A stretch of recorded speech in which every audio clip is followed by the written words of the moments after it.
कहते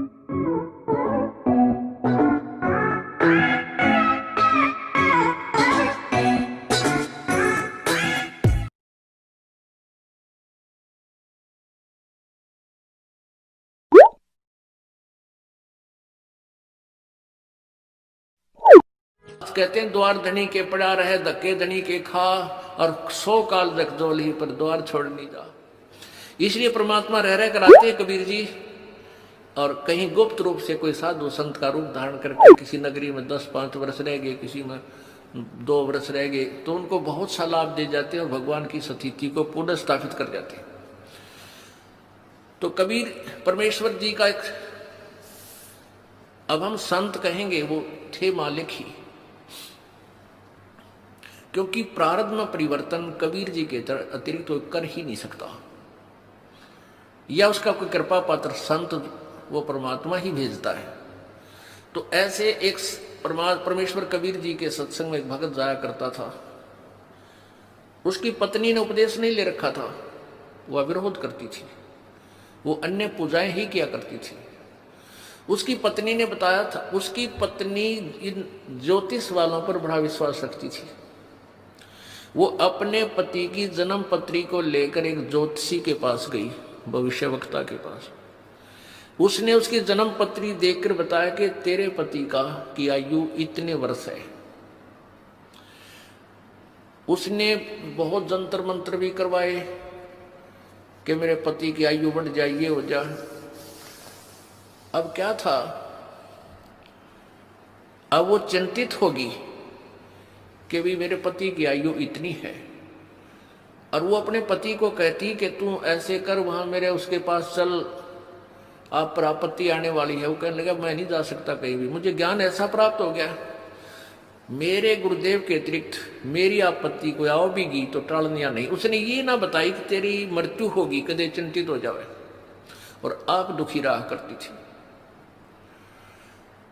अब उस ज्योतिष जिसने ये बताया था, उसने सारे जंतर मंत्र कर लिए, लेकिन कोई परिवर्तन उससे नहीं हुआ। उसने कहा कि बहन अब मेरे बस से बाहर की बात है, तेरे पति की रक्षा करना। वो एक पुण्य आत्मा था। देखो ये जो जन्म पत्रियां हैं, हस्तरेखाएं हैं, ये प्रभु द्वारा लिखे गए कोड वर्डों में हमारे भविष्य है, हमारा प्रारब्ध है।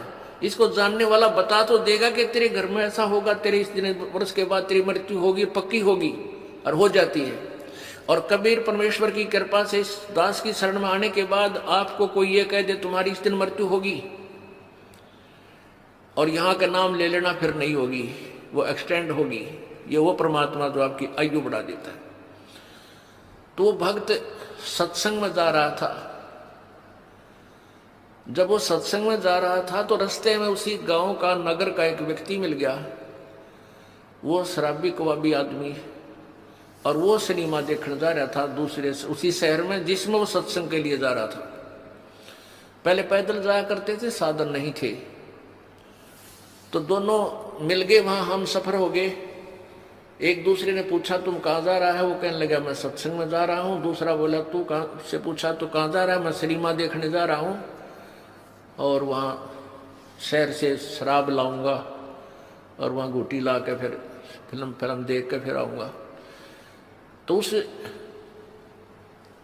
भगत से वो कहने लगा, वो शराबी, कि क्या रखा है तेरे सत्संग में, कुछ ना रखा वहां पर, ये तो मूर्ख बना रखे तुम इन संतों ने। आजा, खान पीन की उम्र है, आ चल मेरे साथ, सिनेमा देखेंगे, फिल्म देखेंगे, गुटी लावांगे, होटल में रोटी खावांगे। भक्त ने बोला बस भाई हम तो सत्संग में जाएंगे। काफी बात चलती रही, कहता रहा कुछ ना दे रहा भाई, देख हमारे ठाठ देख ले, और कुछ ये सब बकवादे हैं, ये उम्र कौन सी भक्ति करने की है, तो जवान पड़ा है, बुढ़ापे में देख लिए। पर वो नहीं माना भक्त। तो उधर चलते चलते वो रास्ते में उन्होंने पेशाब करने की इच्छा होगी दोनों को, एक राइट साइड में रास्ते से पेशाब करने चलेगा, एक लेफ्ट साइड में।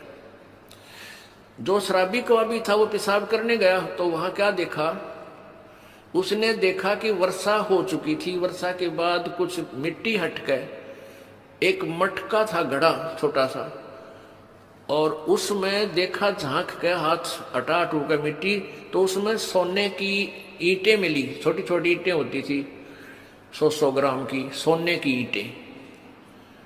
पहले छोटी ईंटें होती थी, वो 4-5 मिल गई उसमें। यानी 4-5 का मतलब आधा किलो सोना, किलो आधा किलो सोना।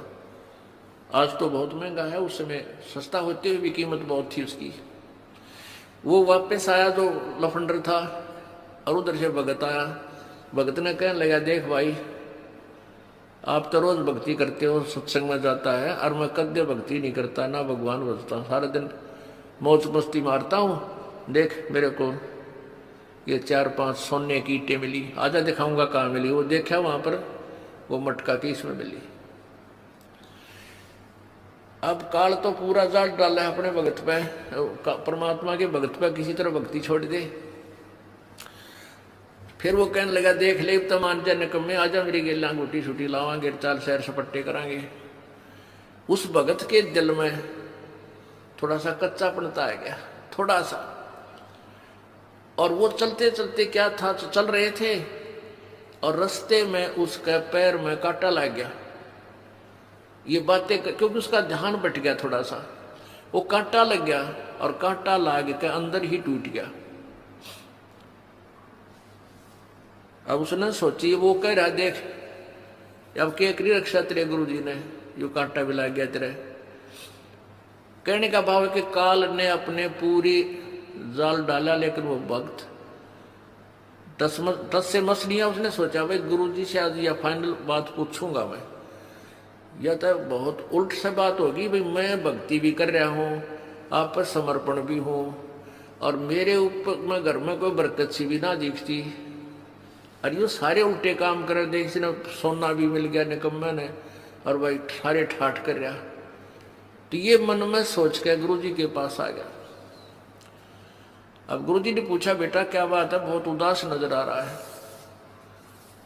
वो कहने लगा, गुरुदेव वैसे तो आपके दास को आपके ज्ञान में कोई त्रुटि नजर नहीं आती, हो सकता है मुझ दास में कोई त्रुटि हो, जिस कारण से मैं आपसे लाभ प्राप्त नहीं कर पा रहा। प्रभु वो सारी कहानी बताई कि परमात्मा एक नंबर का निकम्मा आदमी हमारे गांव का है, दारू वो पीवा, बकवाद सारी करे, फिर फिल्म देखा, वो मैंने रास्ते में मिल गया।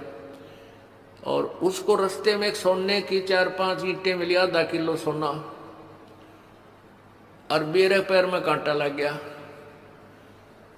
उसने मुझे बहुत डगमग करने की चेष्टा की, गुरुदेव हम भी जीव हैं, मेरे भी मन में थोड़ा सा खोट पैदा हो गया, मुझ पापी पर रक्षा दया करो दाता, ये क्या कारण है। तब उसने बताया, बेटा आज तेरी मृत्यु होनी थी, आज के बाद तेरा जीवन नहीं था, और वो निकम्मा अपना पिछली बैटरी चार्ज कर रहा था, वो अब खर्च रहा है, बर्बाद कर रहा है, उसके पास भविष्य में कुछ नहीं होगा। बेटा तेरी उम्र बढ़ गई, तेरे आज फाइनल तेरी फैसला था। आज कहते हैं द्वार धनी के पड़ा रहे, धक्के धनी के खा, और 100 काल जग जोल ही पर द्वार छोड़ नहीं जा। आज जब तू डगमग हो जाता, तेरी शाम पूरी नहीं होती, तू खत्म हो जाना था। आज तू पड़ा रहा, सच्चे दिल से लगा रहा, तो तू बच गया। अब वो अपने गुरुजी की एक एक बात पर विश्वास किया करता था। वापस आ गया घर ने, काटा कुटा वहां कटवा दिया, सब भगता निकाल दिया। अपनी पत्नी से आके कहने लगा कि आज मेरे गुरुदेव ने ये बताया कि आज मेरी मृत्यु होनी थी, और गुरुजी की भक्ति से, उसके नाम से, उनके आशीर्वाद से आज मेरा जीवन बच गया। उसकी पत्नी ने उसी समय उसको कहा कि सचमुच तेरे गुरुजी पूर्ण परमात्मा है।